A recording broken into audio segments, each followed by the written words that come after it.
কারা এরা? আমরা কারা এটা পরে কইতেছি। কোনদিন শুনছো যে এত বড় মাইয়া রাত 2টা বাজে বাসায় ঢুকে? পোশাক আশাকের কি অবস্থা? এটা কি পরছো তুমি? মোল্লা কাকা, আপনার মাইয়ার যে অবস্থা তো পুরো বাতিলের খাতা। না না না, শেষ। আস্তাগফিরুল্লাহ চৌধুরী সাহেব, আমি কিন্তু অনেক আশা নিয়ে মেয়েটার আপনার কাছে দিয়েছিলাম। কি অবস্থা করেছেন আমার মেয়ের। কি আশ্চর্য, আপনাদের মেয়ে মানে? ড্যাড, কারা এরা? কি সব বলছে? এরা ঠিকই বলেছে, এরাই তোর আসল বাবা মা। দেখো ড্যাডি মামি কইতেছো না, এরা 20 বছর আগে তোমার দত্তক করেছিল তোমার আসল বাবা মাতে। আর এই যে বইয়ের রয়েছে না, এরাই তো তোমার আসল বাবা মা। এই যে করিম মোল্লার জরিনা খাতুন। আমি ফকিরা ছিলাম, ভাবছিলাম উনার কাছে মেয়েটা দিলে মেয়েটা ভালো থাকবে, শিক্ষা দীক্ষা পাবে, সভ্যতা শিখবে। তার কতগুলো উদ্ভট আদর্শে মানুষ করছে। আমি এসব ফকির পরিবারে যাব না। 20 বছর আগে যখন তোমার মামি দিদি দত্তক করেছিল, তখন তোমার বাপ মা স্টাম্পে লিখে দিয়েছিল যে মাইয়া যদি মানুষ না করতে পারে মাইয়ার যখন মতো লয়ে যাবে। চৌধুরী সাহেব শর্ত পূরণে ব্যর্থ হয়েছে, করিমুল্লার বাড়িতে ফিরে যেতে হবে। সেক্ষেত্রে চৌধুরী সাহেব যদি দ্বিমত পোষণ করে, তাহলে চৌধুরী সাহেব এবং তার পরিবারকে 20 বছর জেল খাটতে হবে। মা ভালো থাকিস, এটা আপনার বাসা। হ, আমাকে বাসা। এরকম একটা ফ্যামিলিতে আমার জন্ম হয়েছিল। যাইতেছে মানে কই যাইতেছো? কইলেই যাওন যায়? এত সোজা? পুলিশ কেস করে দিলে তোমার ড্যাডি মাম্মি সহ তোমার 20 বছরের লেগে ভরে দেবে, এটা জানো?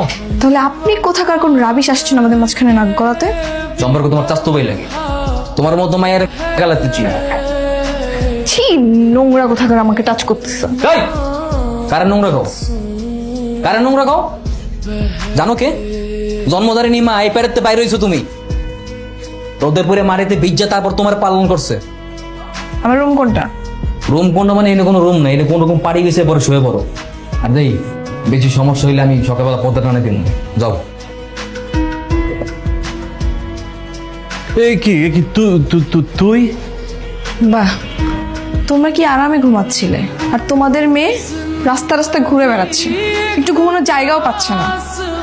তোমাদের একটু দয়া হচ্ছে না আমার জন্য? জন্মসূত্রে তুই ওদের মেয়ে, তুই কি চাস বুড়ো বয়সে আমরা এই বুড়ো বুড়ি জেলে যাই? 20 বছরের লাইফস্টাইল, আমার চলাফেরার স্ট্যাটাস, আমি সবকিছু এক নিমিষে শেষ করে দিব। আমি সবার সামনে মুখ দেখাবো কি করে? তুই যদি ভালোভাবে পড়াশোনা করতি তাহলে একটা ভালো চাকরি পেয়ে তুই লাইফটা সেটেল করতে পারতি, কিন্তু তোর রেজাল্ট এতই খারাপ, তুই একটা ভালো চাকরিও তো পাবি না। আমাকে লাখখানিক টাকা দাও। আমরা বাইরের কাউকে তো লাখখানিক টাকা দিতে পারি না, তাহলে হয়তো আমাদের বিরুদ্ধে মামলা টামলা করে দিতে পারি। হ্যালো, কই তুই? আমি তো বাসায়। কেন নিচে নাম। এত রাতে? তাড়াতাড়ি নাম, কথা আছে। তোর বাসায় কে কে আছে? বাসায় তো আব্বা আম্মা ভাই ভাবি সবাই আছে। কেন? চল, আজকে আমি থাকবো। তুই কি পাগল হয়েছিস নাকি? বাসায় আব্বা আছে, আব্বা ধরলে আমরা শেষবো। তোর আব্বার সাথে আমি কথা বলতেছি, চলো। তুই বুঝতেছিস না, আমার একটা ফ্যামিলি আছে না, আর হচ্ছে এমনিতেও আমার ফ্যামিলি তোরে তেমন একটা পছন্দ করে না। তুই আমার ফ্রেন্ড হয়ে এভাবে বলতে পারলি? তুমি এনারা, আমি তোমার পুরো এলাকা খুঁজতেছি। হ্যাঁ, বাসা চলো। ওর সামনে কিছু বললেন না, আমার একটা প্রেস্টিজ আছে কিন্তু। আপনি অযথাই চিন্তা করতেছেন, জহির আসছে না, হ, দেখে রাখবো। হয়তো পড়ছে। কিরে, কই গেছিলি তোরা?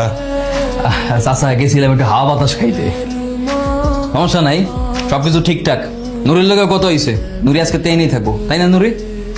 কি? আমার নাম নোরা।